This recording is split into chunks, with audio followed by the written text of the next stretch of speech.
My name is Nina Ellis, and I'm 26 now, but everything changed when I was 14. It started with a staircase, a broken silence, and an X-ray that spoke louder than my voice ever could. You might think you know what a perfect family looks like. We were it on the outside. People said we were the Ellis Empire in our tight-knit Connecticut town. My dad, Dr. Marcus Ellis, was a prestigious orthopedic surgeon. My mom, Jillian, was the heart of every PTA meeting fundraiser and gala within a 50-mile radius. To outsiders, they were powerful, polished, and deeply devoted. But inside our home, things weren't pristine. They were orchestrated. I was the middle child wedged between two extremes. My older sister Harper, a teen at the time, was the untouchable prodigy. If perfection could take human form, it wore Harper's face. She was our high school's valedictorian in progress track team, captain cello soloist, fluent in French, and already fielding letters from Ivy League schools. Then there was Eli, our 10-year-old little brother. Mischievous and adored with the kind of effortless charm that made him bulletproof to consequences. When he once spray-painted the school sign, Mom framed it as a creative outburst. And me, I was background noise. Nina the Middle Ellis.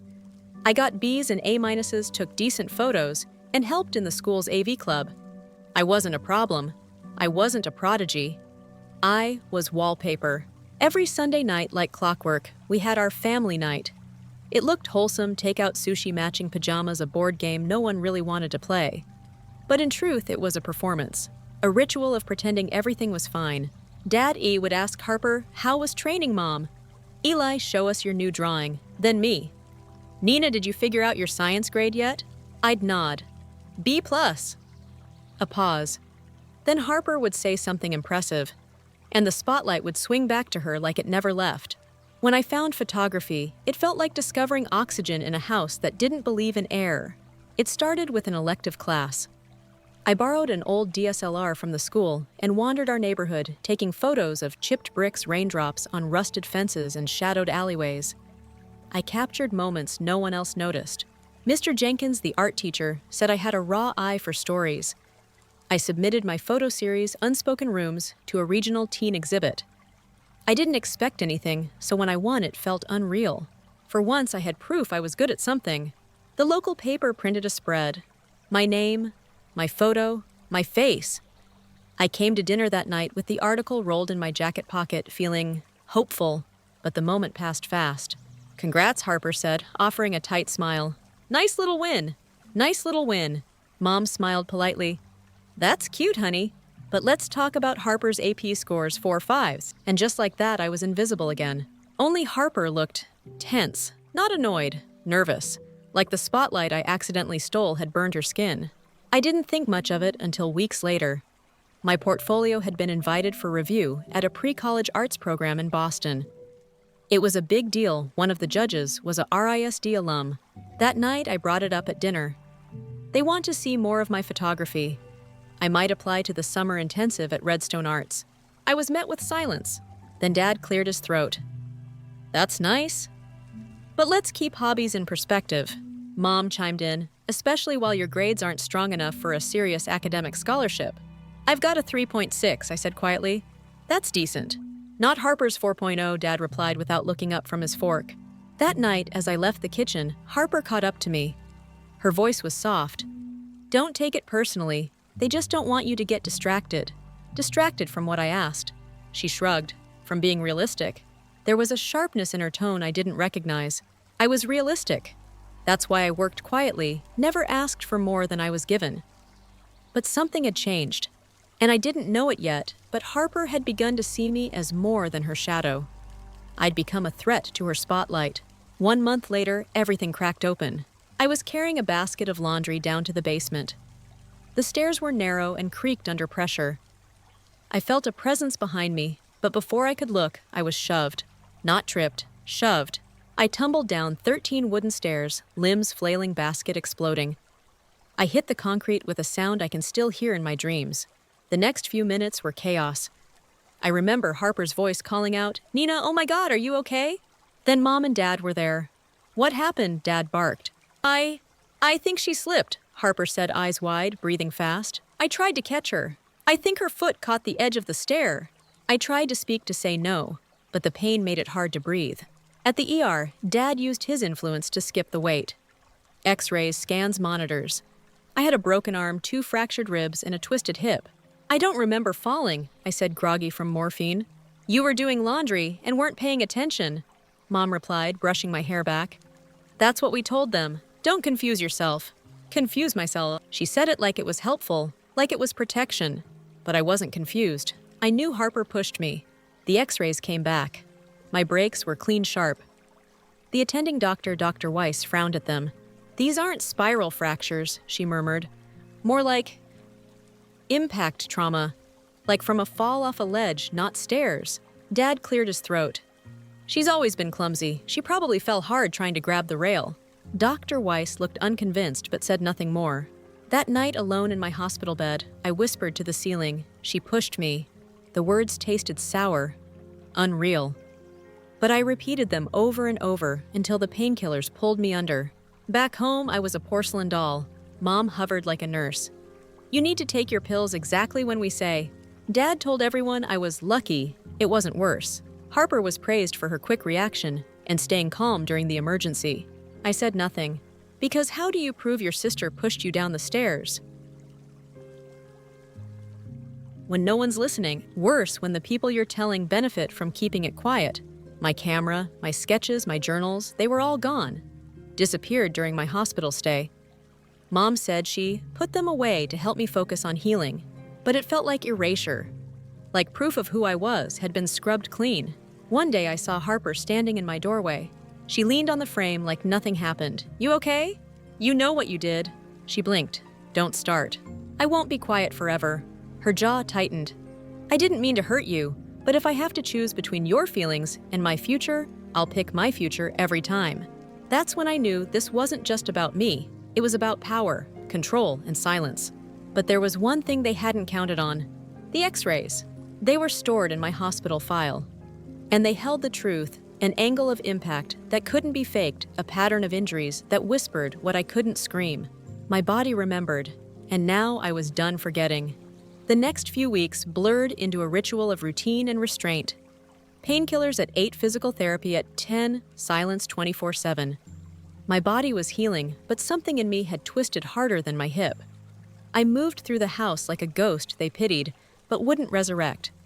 Harper, meanwhile, wore the crown of the hero. The girl who stayed calm, who called 911, who kept her sister from worse. I'd overhear her on the phone with Grandma. Her voice so sweet, I wanted to scream. Yeah, it was awful. I was terrified she'd stop breathing. I didn't know what to do. I guess adrenaline kicked in. What kicked in was malice. She wanted me erased. She wanted all my tiny wins gone, my portfolio, my name in the paper, my stupid dream of Redstone. And somehow she got Mom and Dad to help her do it. I started waking up earlier. Not for therapy, but for strategy. My room became a war room. I had one weapon, the X-rays. My arm snapped cleanly, like a tree branch. My ribs fractured from the side, not the front. Dr. Weiss's notes were still fresh in my mind. Fracture angles suggest lateral impact, not front-facing fall. That wasn't just medical, it was forensic. But evidence is worthless when the people in power control the narrative. I needed someone neutral, someone with credentials. So one morning, while Dad was in surgery and Mom was off to a charity brunch, I limped to the study and copied my hospital records. I uploaded them to a private cloud folder, then messaged a woman named Dr. Linnaeus, a forensic trauma analyst who'd been interviewed in a podcast I followed called Injuries and Intentions. I sent her the files under a pseudonym.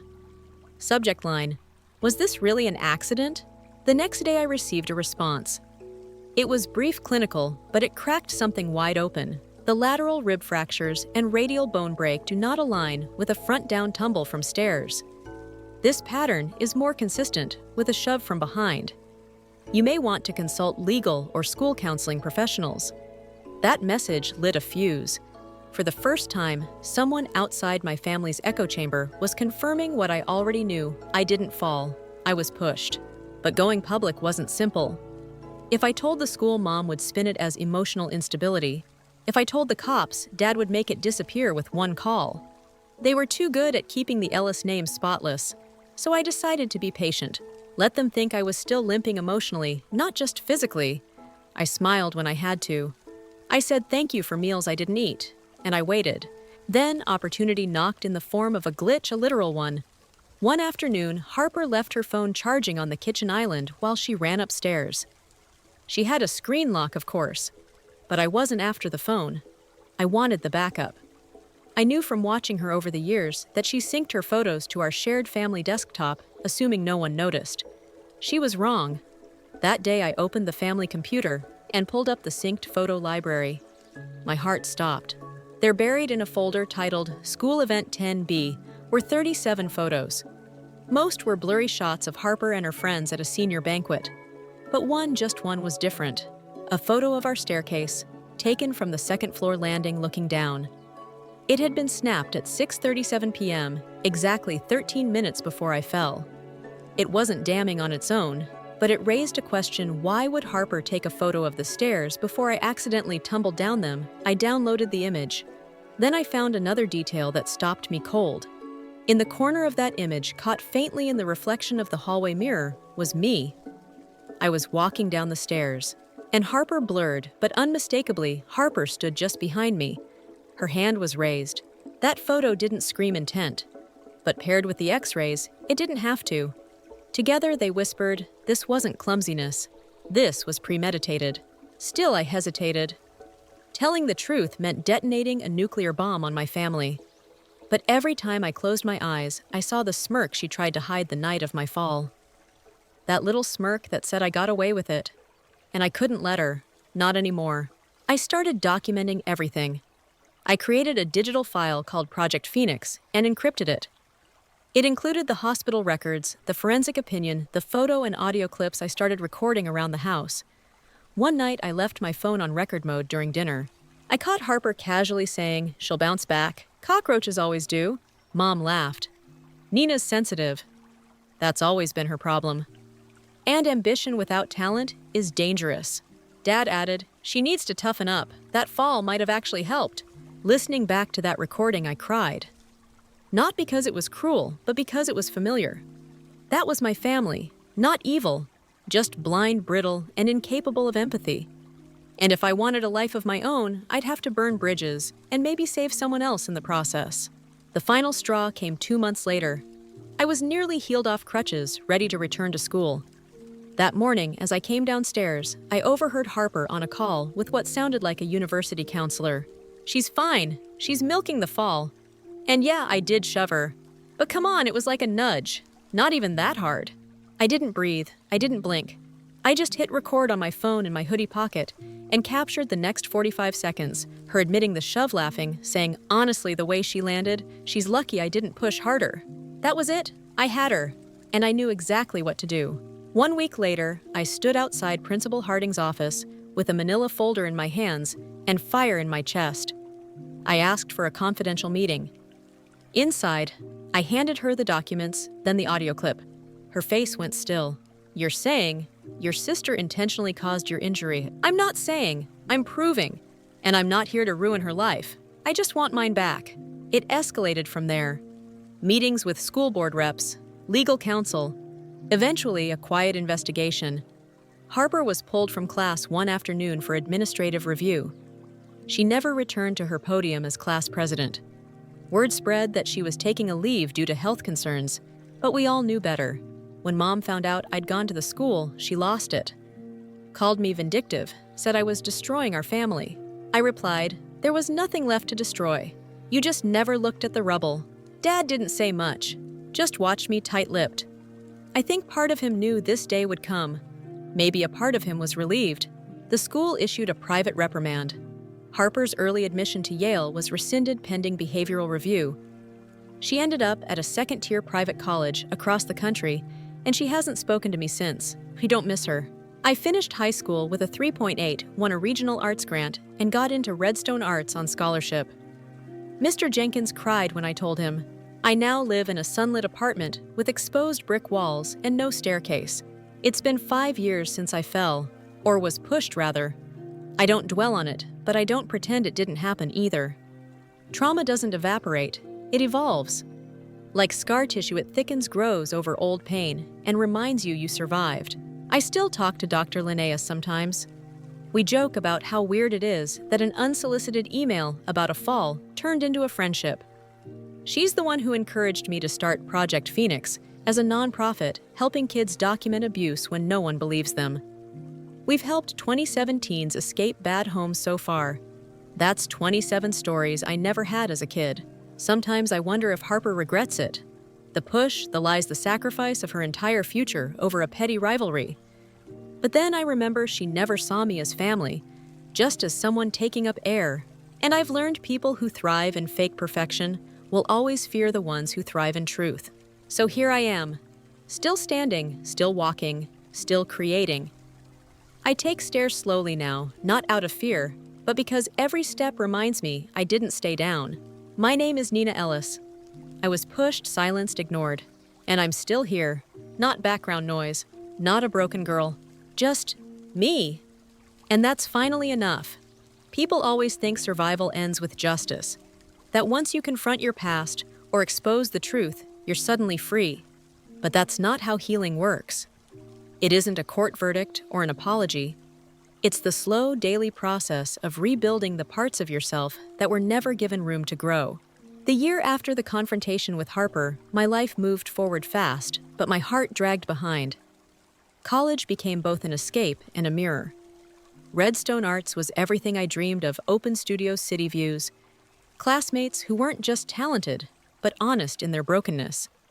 Here, no one asked who your parents were or where you ranked in a family hierarchy. But still, I'd catch myself editing stories, softening truths, avoiding the full version of what happened that night on the stairs.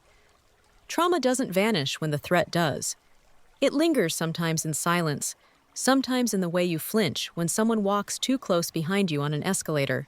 I was 19 when I first stepped into therapy, voluntarily, fully, finally ready. Her name was Dr. Mariana Choi. She wore linen pants, collected antique hourglasses, and asked questions that didn't sound like interrogation. In our first session, she said, "Tell me about the fall." And I said, "Which one?" She smiled gently. "Let's start with the one that changed everything." So I told her. About Harper, the x-rays, the silence, the erasure. I told her how it wasn't the fall that broke me. It was how no one caught me. Not physically, not emotionally. I had to build the net myself. She nodded slowly, then said something I'll never forget. "You were gaslit so long, you learned to light your own fires for warmth." It wasn't a compliment. It was an observation, accurate, sharp, and freeing. From that session on, I started journaling again. Not just events, but reactions. The moments I said I'm fine when I wasn't. The days I smiled through family calls I didn't want to answer. The quiet guilt I felt whenever I succeeded, as if I'd stolen something from someone else. Dr. Choi helped me see what I hadn't dared admit I'd learned to apologize for existing. And that had to end. My second year at Redstone, I launched the Project Phoenix blog. What started as a quiet documentation space became a signal fire. I didn't post names or details, just fragments. What if your sister tries to erase your talent? What if a staircase becomes your enemy? What if survival feels lonelier than the pain ever did? Within weeks, anonymous messages trickled in. From teens, from grown adults, from people like me. One wrote, "My mom's a nurse. Everyone thinks she's an angel, but she hasn't looked me in the eye since I turned 10. Another said, "My brother broke my collarbone, and they told me to stop being dramatic." I thought I was the only one who remembered it. I replied to every single one. Not as a therapist, not as a hero, just as someone who knew. That winter, I gave my first talk. It was at a high school in Vermont. A counselor who read my blog invited me. I almost said no. I didn't think I was ready to stand on a stage and unwrap the most painful year of my life like a Christmas gift. But something inside me whispered, "Tell it before it hardens." So I stood there, nervous hands sweating, voice shaking. And I said, "My name is Nina Ellis. I was pushed down a staircase by someone who was supposed to love me. I stayed silent because I thought my pain would embarrass my family. But silence almost buried me." A girl in the back started crying halfway through. I didn't stop. I couldn't. After the talk, 3 students came up to me quietly. One said, "I've never told anyone, but..." I realized then truth is contagious. It just needs a voice. Meanwhile, my relationship with my family sat in a quiet, careful limbo. I still talked to Dad occasionally, usually around birthdays or tax season. He never apologized for doubting me, but once on a phone call he said, "You always had more grit than I gave you credit for." It wasn't an admission, but it was something. Mom texted once that first Christmas I didn't come home. "Hope you're warm wherever you are. I made your favorite cranberry scones." I didn't reply. I didn't block her either. I just let it sit. Like old mail I wasn't ready to open. Harper silence. Complete. She vanished into her new life somewhere out west. I heard from a mutual friend that she changed majors twice, joined a meditation group, and started a wellness blog called Reset Rising. I clicked it once. It was all sunshine fonts and pastel colors and long captions about choosing peace over resentment. Not a word about accountability. I closed the tab. Not in anger, just to protect my bandwidth. By my third year at Redstone, things were blooming. I was working on a senior exhibit called Exits, a series of self-portraits taken in abandoned buildings, doorways, fire escapes, attic windows. Each photo staged as if I'd just walked out of the frame. It was about shedding old identities about the architecture of escape. Critics loved it. My advisor said it was the most emotionally articulate visual work he'd seen in 5 years. I cried in the supply closet when I heard that. Around that time I met Jules. They were in the sculpture program, wore denim overalls like armor carved grief into clay, with hands steadier than mine would ever be. Jules didn't ask what happened to me. They asked what I wanted to build next. We fell into an almost accidental love. Not loud, not movie montage explosive, just soft. Like waking up one morning and realizing you aren't afraid to breathe anymore.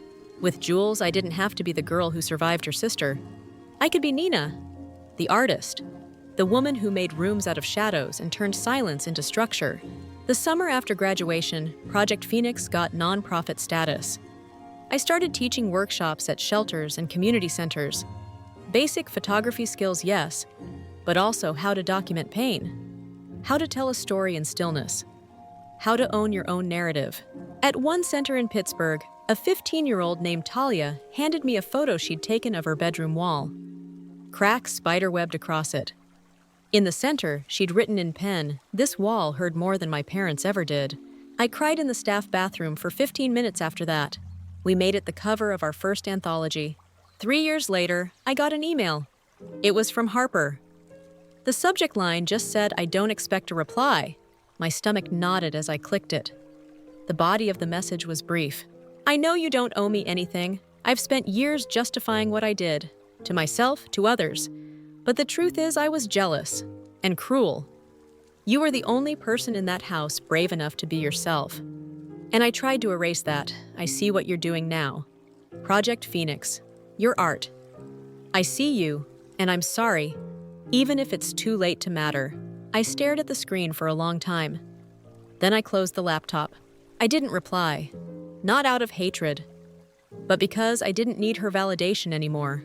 Some doors are better left shut, not out of spite, but because walking through them would only drag in the old smoke. So where am I now? I live in a city I love. I teach. I photograph abandoned buildings and forgotten spaces. And I write.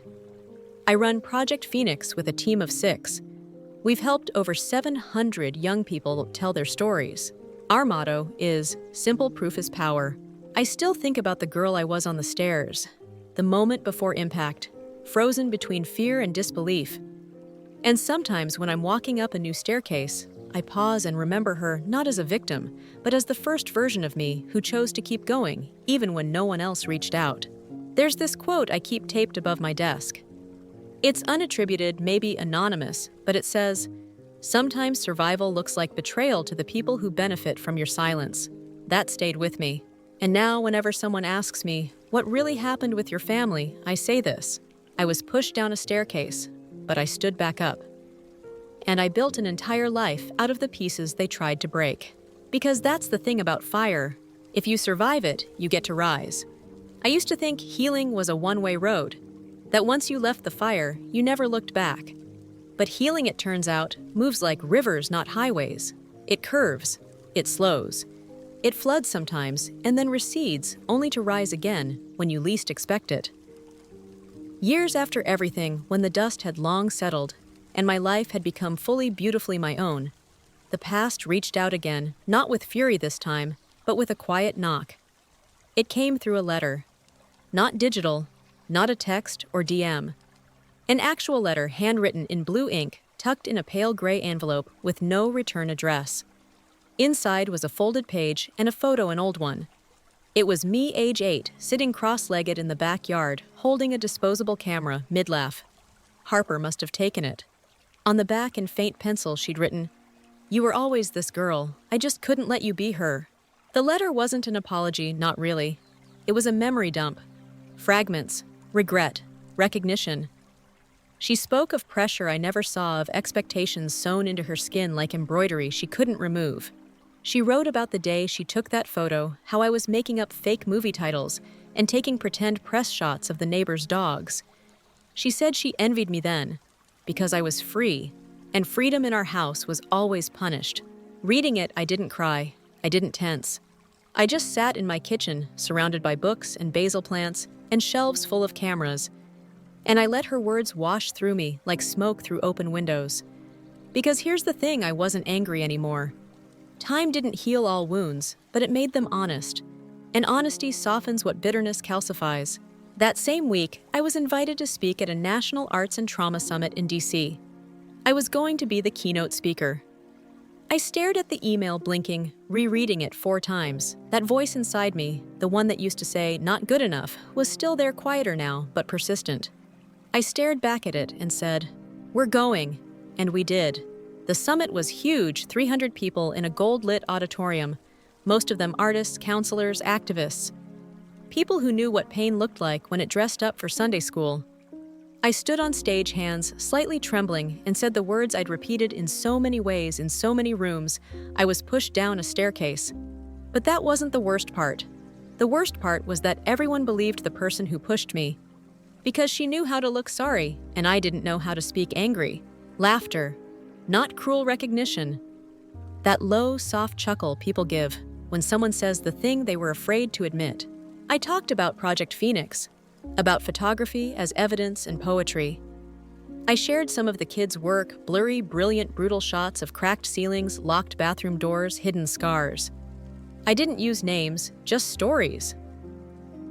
At the end, someone asked, "Have you forgiven your sister?" I paused, not for drama, but because I wanted to answer honestly. And I said, I don't know if forgiveness is the word, but I stopped needing her punishment. I let go of the version of her I tried to fix. And maybe that's its own kind of peace. They clapped, but it wasn't for me. It was for every person in that room who'd built something beautiful out of rubble. Back home, life flowed gently. Jules and I had moved into a new place, half studio, half loft, all light. Our walls were covered in art, not just mine. Kids from the project, friends, abstracts, charcoal, black and white film stills. We hosted workshops now. People came in broken and left less afraid. That was always the goal. Not wholeness, just less fear. One evening, I got a call from Dr. Choi. We hadn't spoken in months. She sounded thoughtful. "I had a client today who mentioned you. Not by name, but they said a girl once told their class, 'You can't heal in the same house that hurt you.'" I smiled. "Yeah, I used to say that a lot." She paused. "Do you still believe it?" I thought for a second. Yes, but I also believe people can build their own houses, with different bricks, different rules. Sounds like you're living in yours now. That stuck with me. Later that year, I visited Ridgeview for the first time in 7 years. Not for closure, just curiosity. I didn't tell anyone I was coming. I drove in alone, one camera in the passenger seat, one small bag in the trunk. The town looked smaller than I remembered. Isn't it always that way? I parked outside the old hardware store, Dad's Empire. It had new signage, a young couple laughing inside. I didn't go in, just stood across the street, breathing. The bakery, Mom's pride, had been replaced by a yoga studio. I saw women through the windows, barefoot, smiling, peaceful. It felt poetic somehow. Let them bend where we once broke. I didn't visit the house. That was a line I didn't need to cross. Some places stay haunted even after the ghosts move out. Instead, I went to the high school. The art teacher was new, but she remembered me. She'd read about Project Phoenix, invited me to speak to the current AV club. And so in that same dim room where I once fixed microphones and stayed quiet, I told a new batch of kids, whatever you're surviving, it's not invisible. Your voice might feel small right now, but it's a match, and the right story can light a signal fire. One kid asked, "What if your family says it's all in your head?" I nodded slowly. "Then write it down. Because your head isn't a courtroom, it's a camera. And you get to decide what gets developed." He wrote that down in a notebook. That moment stayed with me longer than any award. Over time, Project Phoenix grew. We got funding, hired a team, launched an app where survivors could log memories, collect patterns, even upload journal entries encrypted with AI to identify manipulation or coercive language. We partnered with shelters, art therapy centers, even tech companies. It was more than advocacy now, it was infrastructure. But the most surreal moment came when Time magazine featured us in a list of 25 people rebuilding the world. My face was on page 63, next to a headline that read, "Proof Power and the Lens of Survival." When I showed it to Jules, they just grinned and said, "Not bad for someone who used to shoot stray dogs and broken fences." We toasted with cheap champagne. I kept the bottle, not as a trophy, as a reminder. You never know what breaks will lead to brilliance. A few months later, I got a message from Eli, my little brother. We hadn't spoken in nearly a decade. He was in college now, studying psychology of all things. His message was simple. "I've been learning about family systems. It's making me question a lot. Can we talk?" I didn't say yes immediately, but I didn't say no. 2 weeks later, we met at a coffee shop halfway between our cities. He looked older, not just in face, but in posture, like he'd finally exhaled something he'd been holding since childhood. He apologized, not for what happened, he hadn't been the one who hurt me, but for never asking what really did. "I just believed them," he said. And I think part of me knew it was safer that way. I nodded. "I get it. That house trained all of us to survive by pretending." We talked for 2 hours, maybe more. When we hugged goodbye, it felt like reclaiming something small and honest. Years passed. I turned 30. Jules and I adopted a dog named Pixel. I published a photo memoir called Rooms We Left Open. It made the indie bestseller list. I got invited to judge a national youth photography competition. One of the entries showed a pair of worn shoes placed at the edge of a staircase. The caption read, "Some steps change everything." I stared at that photo for 10 minutes. Then I marked it a finalist. Somewhere in my mind, a younger version of me nodded quietly. Looking back now, I don't see my life as a tragedy. Not even close. It was a landscape with earthquakes, but also sunlight, and flowers that bloomed in scorched soil. My story isn't about revenge, or even justice. It's about restoration, the long, messy art of returning to yourself. I no longer flinch when someone walks behind me. I still pause at staircases, but not from fear, from memory, from reverence. Because that moment of falling didn't break me. It revealed me. It showed me who I was when everything else was stripped away. And she's still here, still creating, still telling stories, still proof. Before I close this chapter, let me say this. If you're still here listening, feeling something stir in your chest, this story was never just mine. It was always meant to be a mirror. Maybe you see yourself in the silent middle child. Maybe you were the one who fell and no one believed. Or maybe you didn't fall, but you saw someone fall and stayed quiet because speaking up felt too risky. This story isn't just about a staircase. It's about the quiet architecture of pain inside families that look perfect from the outside. And it's about what it takes to step outside those blueprints and build your own house brick by brick, truth by truth. If you've made it this far, let me tell you something. I wish someone had told me at 15, you are not hard to love because you are wounded. You are not weak because you remember everything. You are not dramatic or ungrateful or broken because you feel betrayal more deeply than others expected. People like us, people who question the narrative, who hold up a flashlight in rooms where secrets grew like mold. We are never the villains, no matter how many times the script tries to flip itself. I spent years wondering if I'd imagined the whole thing. If maybe I had just slipped. If maybe I was too sensitive. too jealous, too eager to be seen. That's what gaslighting does. It doesn't just dim the truth. It rewrites the story and hands it back to you like you're the author of your own undoing. And the worst part, sometimes you believe it.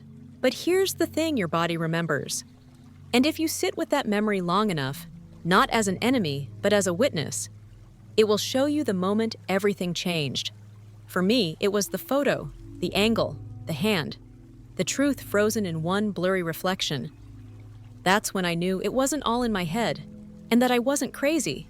I was conditioned. There's a difference. So if you're someone who's been questioning your own memory, I want to say this with clarity. Trust the voice that whispers this didn't feel right. Trust the pit in your stomach, the hesitation in your smile, the instinct to flinch when someone calls your name too sweetly. That is your intuition. That is your oldest self saying, "We've been here before, and we survived for a reason." Now, some of you have been asking, do I forgive Harper? And the truth is complicated. I don't carry hate in my chest for her anymore. That's not forgiveness, it's freedom. But I don't trust her either. Forgiveness doesn't always look like reconciliation. Sometimes it looks like saying, I release you from this story, but I won't write you back in. The deeper question is, have I forgiven myself for staying silent so long? For doubting what I felt? For not fighting harder sooner? That's where the work lives. That's the forgiveness that matters.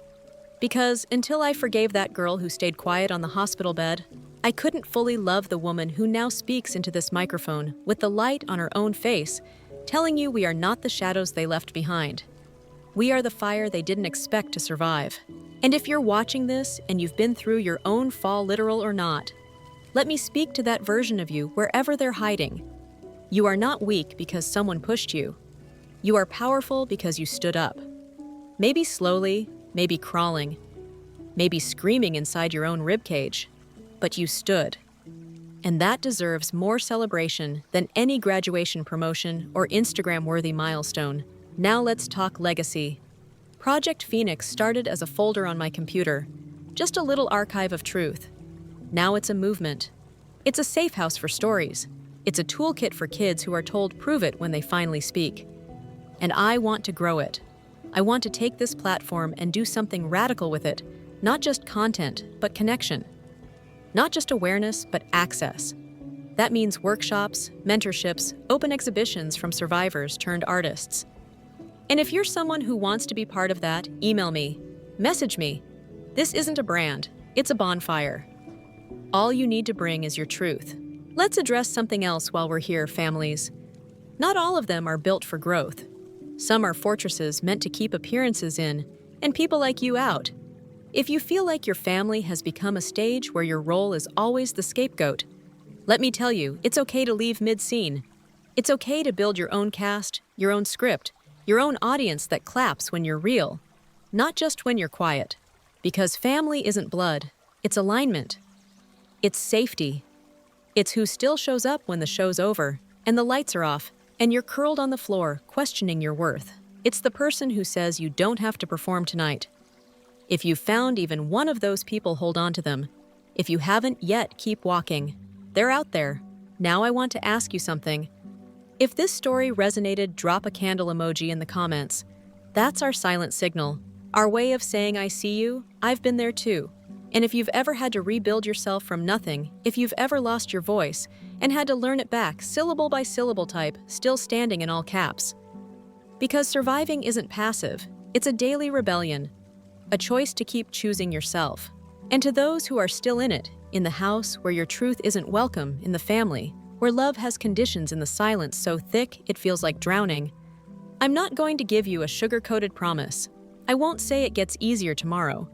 But I will say this, you're not wrong for feeling what you feel. You're not weak for hoping someone might finally ask you what happened. You are not unworthy just because they never did. And when you finally do leave, when you step into the night with only your story in your pocket, I promise there's light ahead. People like us, we don't just survive.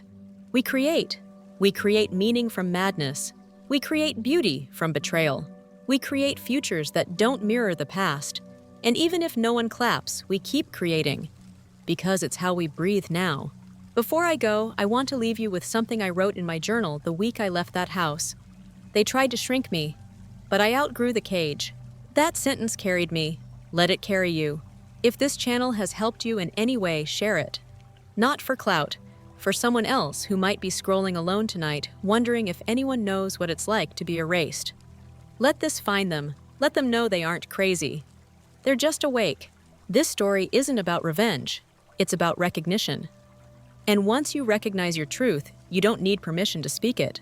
So wherever you are, bedroom, subway, hospital, waiting room, dormitory, halfway house, art studio, I'm with you. I believe you. I see you. And if no one else has told you today, you're not a mistake. You're a survivor. You're a witness. You're a storyteller now. And that matters more than they ever let you believe. I'm Nina Ellis. And I didn't just survive the fall. I made it matter. There's a silence that comes after long healing. Not the kind that chokes you, but the kind that softens everything. It's a silence I hadn't known as a girl. It didn't exist in the Ellis household, where silence was either punishment or denial. But here in this version of my life, I carved out myself. It's sacred. It's the sound of breathing without fear, of closing your eyes in the dark without rehearsing what you'll say if someone barges in, of sitting at a dinner table without having to shrink to fit the conversation. That silence didn't arrive all at once. It came in layers. After the interviews ended, after Project Phoenix found its feet, after the world stopped asking me about the sister story, and I was just Nina again. Nina the artist, the teacher, the woman who kept showing up.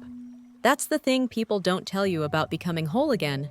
It's not loud, it's not triumphant. It's quiet. It's the day you realize you don't need to explain yourself anymore. Not to your past, not to your parents, not to the girl you used to be. She's still with me, of course. The one on the stairs, the one in the hospital bed, the one who looked at her family and thought, if I just stay good, they'll protect me. I don't blame her anymore. She did her best with the tools she had, and now I carry her with gentleness, not shame. Recently, I started a new photography series called Lineage. It's about inherited pain and what we choose to keep or lay down. I photograph women and queer people in spaces once filled with silence. Old kitchens, church pews, school lockers, basements. Then I ask them, what did your family pass down that you refuse to carry? The answers never repeat, but they always rhyme. My mom's obsession with perfection. My father's fear of softness. The rule that we don't talk about real things. I shoot them holding something from their past, an apron, a belt, a wedding ring, a wooden spoon, and then I shoot them setting it down. That's the final photo. The release. It's not therapy, but it's close. And every shoot feels like a circle closing. During one session, a woman named Amara brought an old bracelet, tarnished, broken clasp. She said, my mother gave this to me when I was 7, right after she slapped me and told me to smile through it. I asked her what she wanted to do with it. She whispered, let it go. We buried it in the dirt outside the studio. Then we planted sunflowers over it. The next spring, they bloomed higher than any others on the block. That's the rhythm now. Creation, release, creation again. I know some of you still wonder about my parents, whether they ever truly saw the damage, whether they ever came back around. I wish I had an answer that felt poetic, but the truth is quieter than fiction. My father and I exchange polite, shallow emails once or twice a year. Tax questions, inheritance documents. He asks how I'm doing in that cautious, professional tone he uses with colleagues. It's not cruelty, it's distance, a kind he needs to stay functional. As for my mother, I haven't spoken to her in nearly 6 years, not since I stopped replying to her. Hope you're well texts and yearly birthday quotes. She still sends cards sometimes. They arrive in perfect cursive, often with a check inside unsigned, as if money can substitute for memory. I don't cash them. I don't tear them up either. I store them in a box labeled Unsent Letters. That box lives in a drawer I only open when I need to remember how far I've come. And Harper! She reached out once more, an audio message this time. I listened once, then deleted it. Not out of rage, but because I finally understood something. Not everyone gets to walk beside you into your healed life. Some people have to remain part of the story's earlier chapters. Their role ended, and that's okay. Closure doesn't always come wrapped in neat apologies. Sometimes it comes when you stop needing one, Earlier this year, something unexpected happened. Talia, remember her, the girl who photographed the cracked wall and wrote, "This wall heard more than my parents ever did." She's 21 now, studying at an arts institute in Chicago. She called me in March and said, "I'm doing my thesis on survivor art. I want to interview you, not just about the project, but about you, the Nina who started all this." At first I hesitated. I'd gotten so used to being the facilitator, the mentor, the strong one. But her voice was steady. "We need your story told by someone who isn't trying to headline it. Just someone who understands." So I said yes. And when she came to visit, she brought a binder full of notes. Questions, even old photos from past exhibitions. She asked, "What would you tell your 15-year-old self if you could go back?" I didn't answer right away. Then I said I'd tell her she's not invisible, that one day the world will read her truth without her having to scream it, and that the people who try to edit her out will end up footnotes, not authors. Talia nodded and wrote it down, then looked up. "Can I quote you on that?" "Only if you put it in bold." We laughed. It felt like a circle folding in on itself, the student becoming the storyteller, the silence becoming speech. Sometimes I wonder what life would have been if that day on the stairs never happened. If Harper had walked past me instead of behind me. If I'd carried that basket, safely folded the laundry, and finished my homework without incident. Would I have gone to Redstone? Started the project, found my voice? Or would I still be Nina the Shadow, orbiting around someone else's sun? The truth is I don't know, and maybe I don't need to, because my life didn't begin when I fell. It began the day I realized I could rise without anyone giving me permission. So if you're still here reading, listening, wondering how this story applies to yours, let me tell you this one last thing. You don't have to keep carrying what broke you.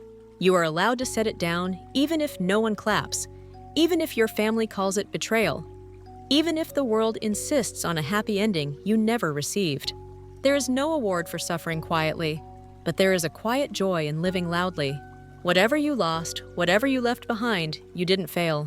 You evolved. And that deserves more than survival. It deserves peace. Story 2.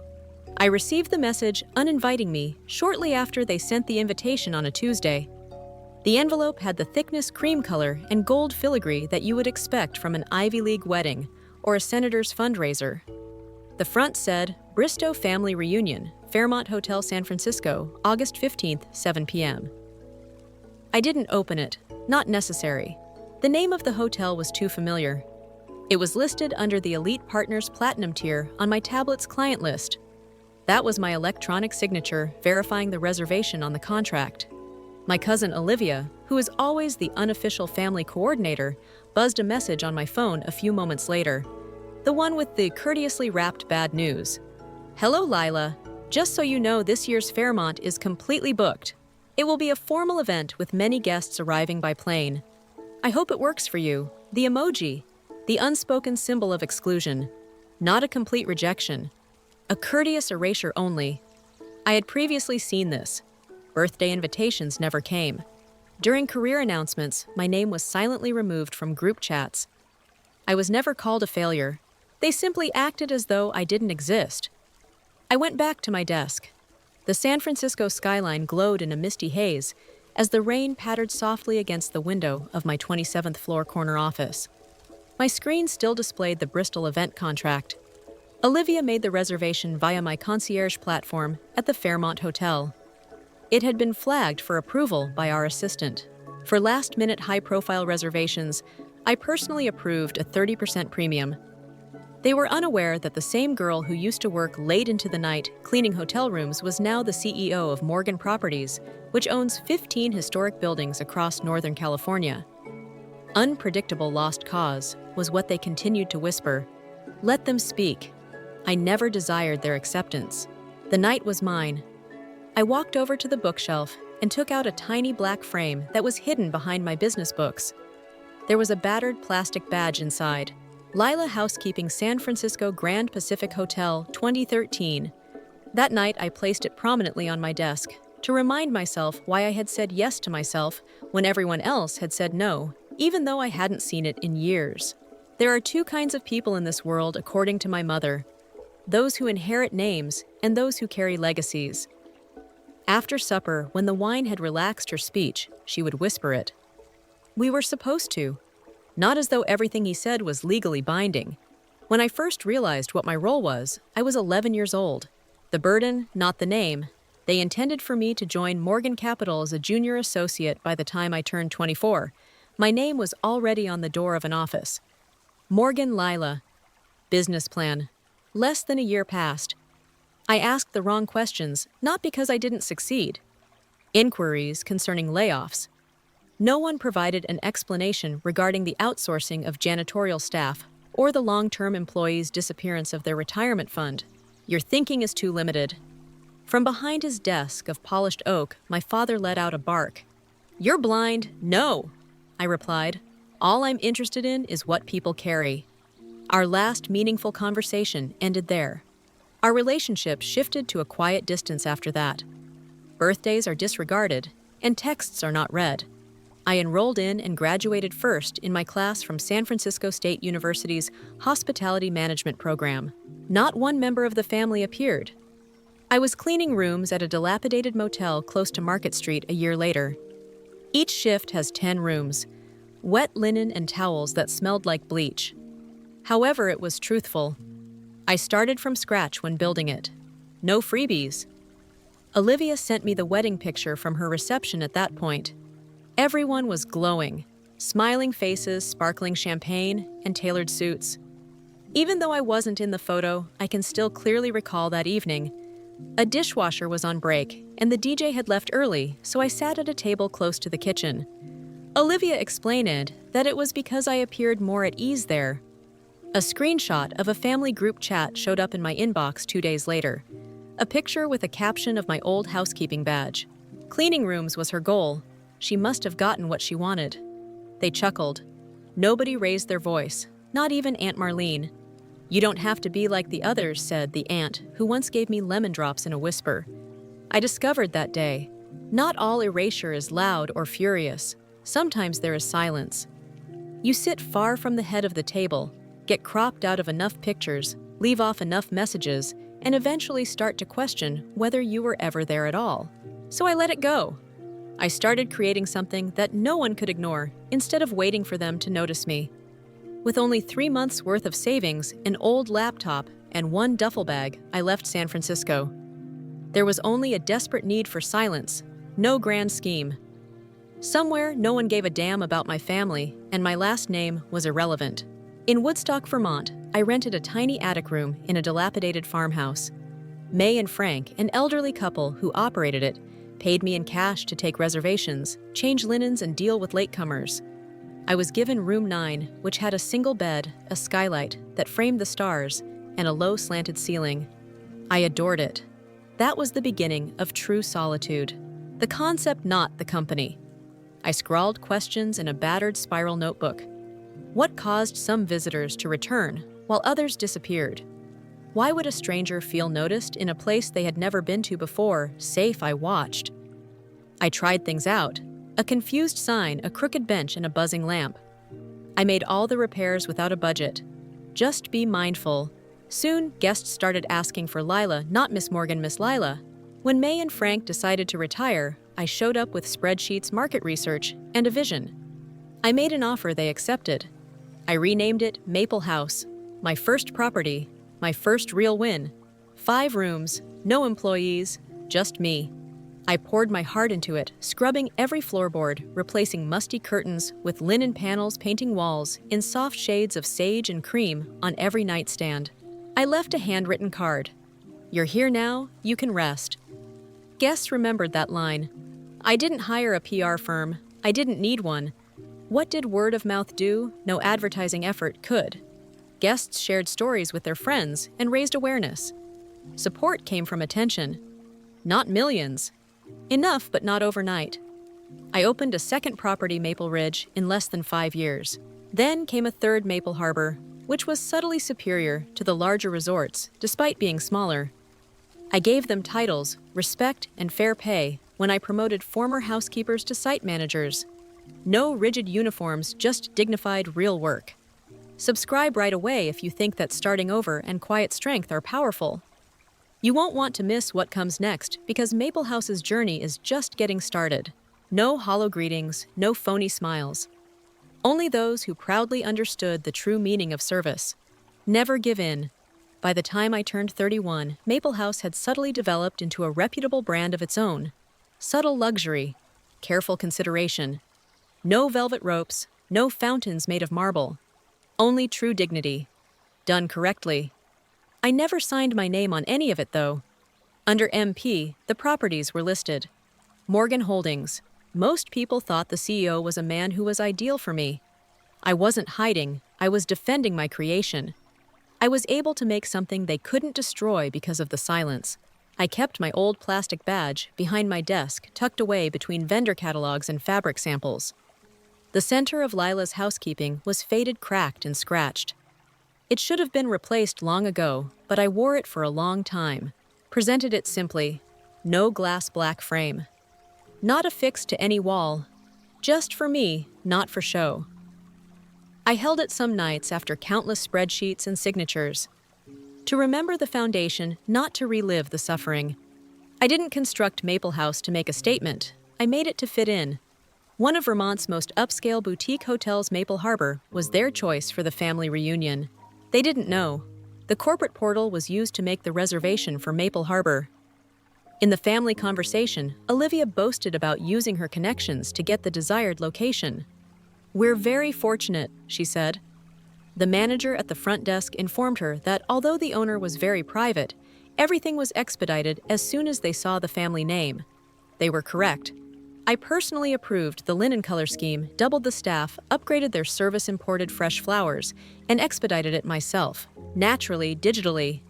Remember to subscribe if you experienced that silent moment of victory with me. When they eventually discover whose foundation they have been standing on, the next chapter begins. I hadn't signed a document in years, of course. When you leave, silence is the best defense. Not a single fingerprint. S. Bristow was listed as the host on the reservation, which was made using Morgan Hospitality's elite tier.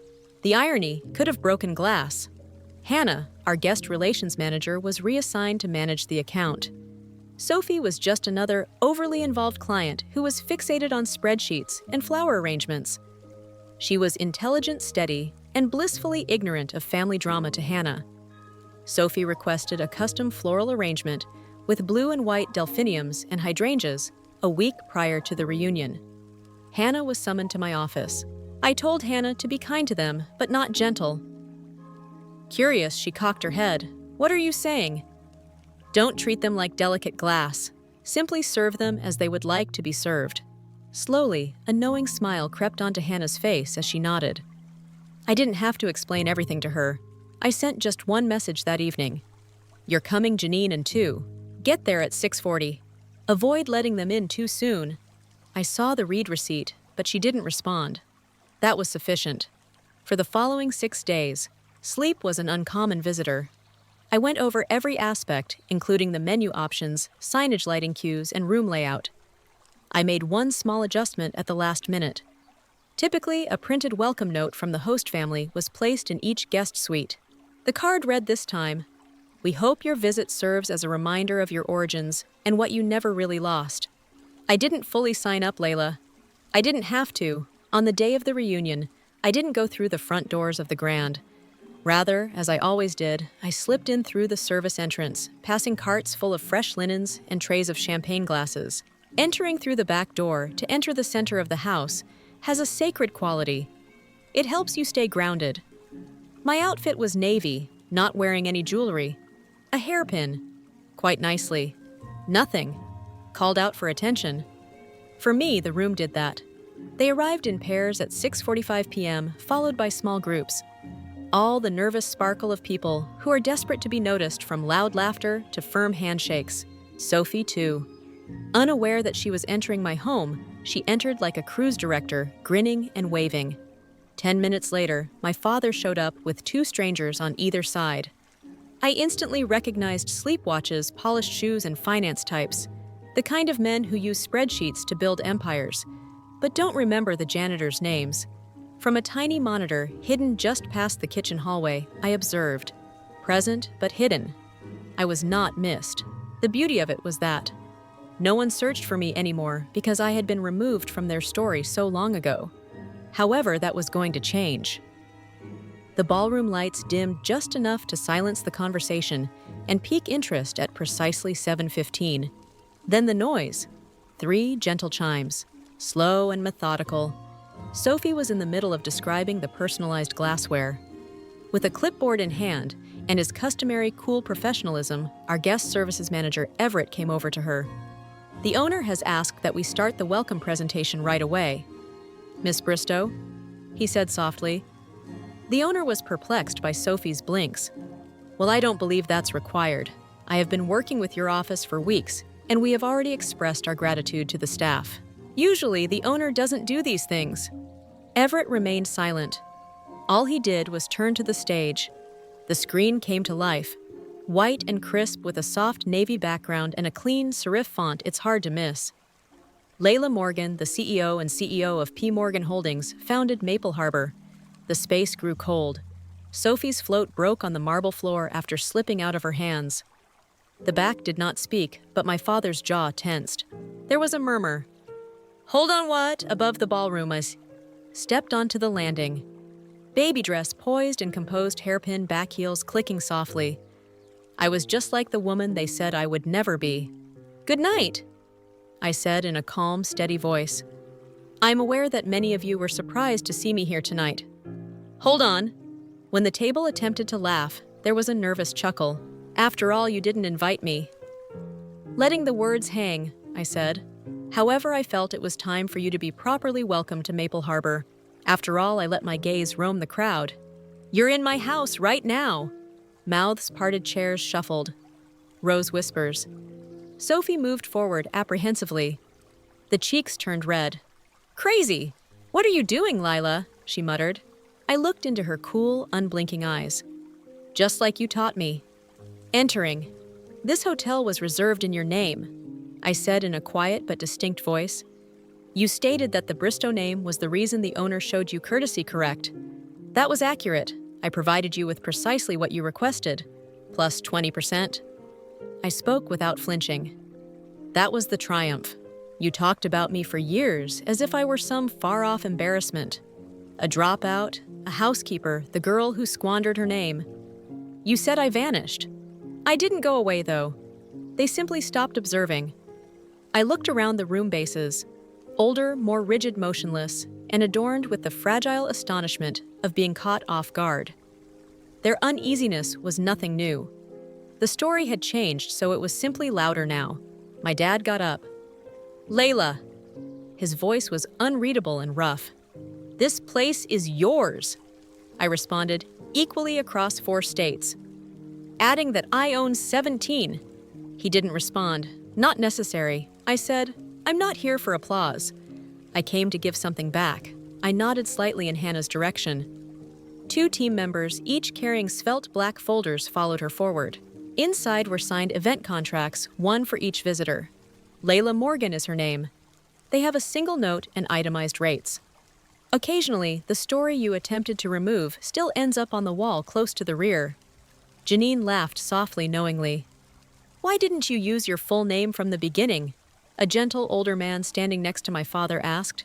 I hesitated because I wanted to construct something before anyone made a decision about what it should be. As I moved away, he nodded quietly and with understanding in his eyes. It was the noise, not the light, that dimmed the ballroom. I didn't feel invisible for the first time in years. A diplomat was discreetly assigned to the VIP suite that Sophie had insisted on calling 4 times to secure. Arriving late, she was heavily pregnant. Naturally, Sophie's new room was still lovely, but it was the same kind of alley that I used to clean for $9.75 an hour. Aunt Janine came looking for me, but my father never did. After 11 p.m., she knocked on the door of my office. She wasn't invited in. She didn't inquire.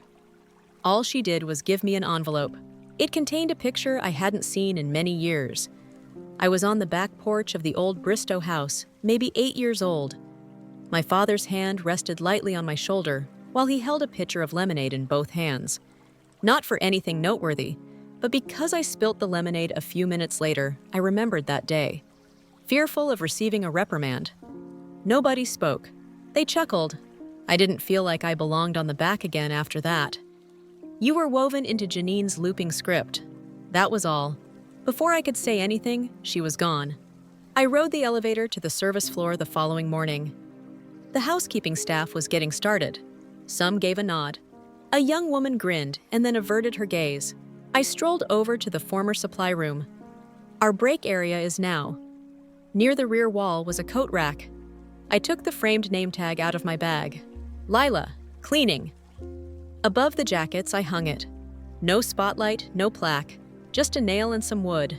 Sophie left a note in her room later that day. We did something that you didn't deserve. Although I didn't respond, the return address appeared on the reunion invitations sent out the following spring. Caldwell Miracle at ellen.group. Please subscribe and stick around if my story speaks to you. I didn't construct Maple Harbor to make a statement. I constructed it to provide a home for people like us. Tell me what they attempted to remove from you in the comments section below. Even if the voice is only a whisper, it still matters. If you have ever been forgotten or forgotten, no, you are not by yourself. It matters how strong you are in silence. And your future is built with each little step you take. Together, we surpass everyone's expectations, so please subscribe and come along on this journey with me. Your assistance means the world to me.